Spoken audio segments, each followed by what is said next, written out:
Tehran में प्रदर्शन के दौरान 217 लोगों की मौत।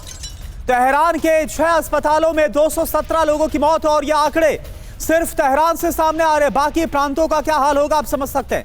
फायरिंग में हुई सभी 217 लोगों की मौत, इस बात का दावा, और यह दावा टाइम्स मैगजीन के हवाले से जो खबर आई है इसमें किया गया।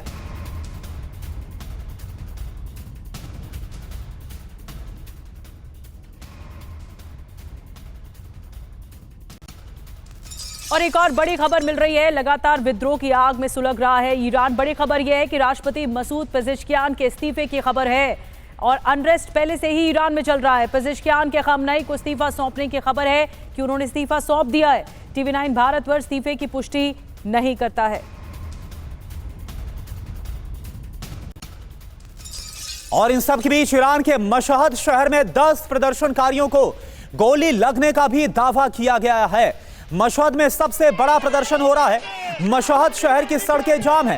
ये देखिए आप तस्वीरें इस वक्त हम आपको दिखा रहे हैं मशहद शहर की, जहां पर सड़कों को जाम कर दिया गया और जो गोली चलाई गई है, कहा गया है कि फायरिंग जो की गई फोर्सेस की तरफ से, इसमें 10 विद्रोहियों की, 10 प्रदर्शनकारियों की मौत हो गई है।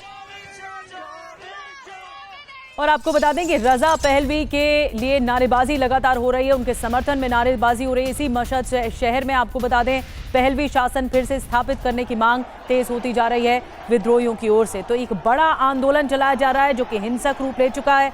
आक्रामकता अलग देखने को मिल रही है और आप देख रहे हैं जहां तक आपकी नजर जाएगी लाखों की तादाद में, हजारों लाखों की तादाद में सिर्फ लोग ही लोग दिखाई दे रहे हैं जो खामनेई सरकार का विरोध कर रहे हैं।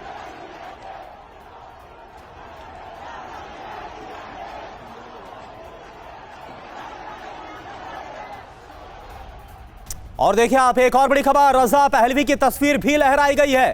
प्रदर्शन के दौरान पहलवी की तस्वीर को लहराया गया है।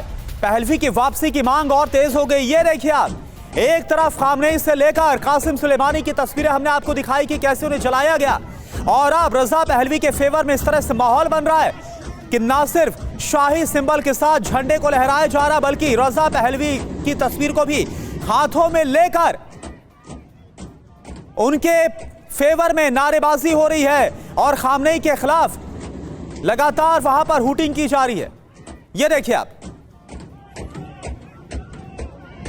और एक और बड़ी खबर जो इस वक्त अमेरिका से सामने आ रही है। मध्य पूर्व में अमेरिका बड़ी जंग की तैयारी में है इस वक्त। मध्य पूर्व में America KC-135 air refuelling aircraft ने वॉर एक्सरसाइज की है। ये देखिए तस्वीरें, C-17A ग्लोबमास्टर के साथ एयर रिफ्यूलिंग एक्सरसाइज आगे बढ़ाई गई है। अमेरिका के नाइट स्टॉकर्स रेजिमेंट की ये बड़ी तैयारी है।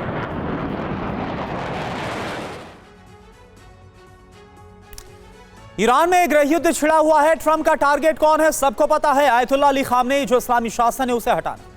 मिडिल ईस्ट की तरफ जाते दिख रही है यूएस स्पेशल ऑपरेशंस रेजिमेंट। तो सवाल है कि क्या काउंटडाउन शुरू हो गया है। यूएस एयरफोर्स का टैंकर फारस की खाड़ी के ऊपर उड़ता हुआ नजर आया। अमेरिकी KC-135 स्ट्रैक्टो टैंकर कतर के अल उदीद एयरबेस से उड़ा।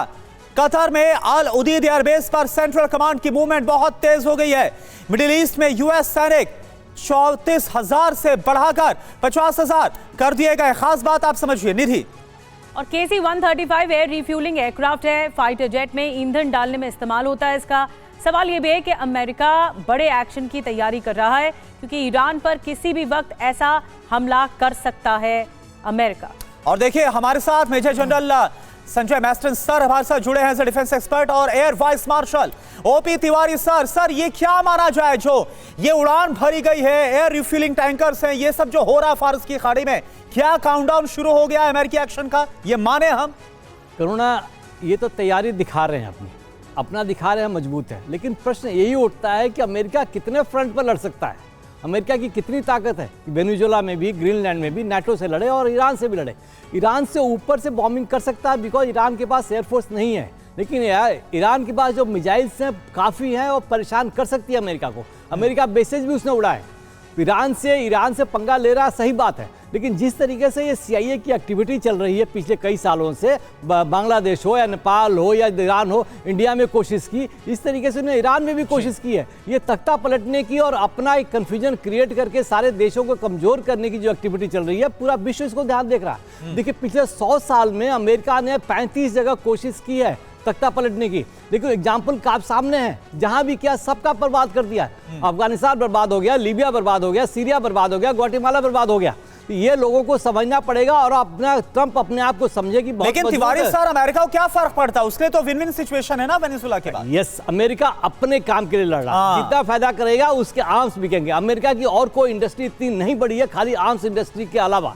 आर्म्स इंडस्ट्री में भी अब उसका कंपटीटर तैयार हो रहे हैं, इजराइल तैयार है, भारत तैयार हो रहा है। सर, और अपना नफा जरूर देखते हुए चल रहा है अमेरिका, यही सबसे बड़ी बात है। और डंके की चोट पर ये देख रहा है, जहां उसका फायदा होगा वहां वो कार्रवाई कर देगा।